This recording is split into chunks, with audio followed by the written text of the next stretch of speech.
En train d'examiner les rapports parlementaires au sujet de l'exploitation minière au Sud Kivu, à Kamituga. Pendant le moment, on est en train de réfléchir comment le pays pourra atteindre un budget conséquent pour répondre et faire face aux problèmes de la RDC, surtout pour la sécurité et la défense.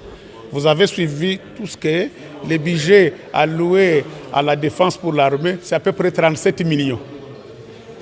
Pourtant, un budget consistant devrait atteindre au moins 1 milliard pour l'armée. Quand vous regardez l'autre armée du monde, aucune armée du monde peut travailler ou fonctionner à moins de 1 milliard.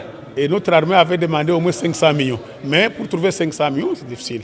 Je vous dis qu'avec l'exploitation minière, il y a beaucoup de problèmes dans l'artisanat minier. Et je viens de proposer au gouvernement que la Banque centrale, que le gouvernement puisse acheter toute la production minière produite artisanalement, en commençant par l'or. Si on regarde à partir d'Ituri, Nord Kivu, Sud Kivu, Maniema et Nord Katanga, Tanganyika, on peut atteindre au moins plus de 15 à 20 tonnes d'or produit artisanalement. Si on regarde aussi la production industrielle, on peut aussi atteindre 30 à 50 tonnes. Imaginez-vous, si la République démocratique du Congo arrive à produire au moins 50 tonnes d'or par an, ça représente 25 milliards de dollars. Et dans 5 ans, on peut atteindre, ou 10 ans, on peut atteindre un budget de 100 milliards de dollars. Et c'est avec ça que le Congo peut se développer.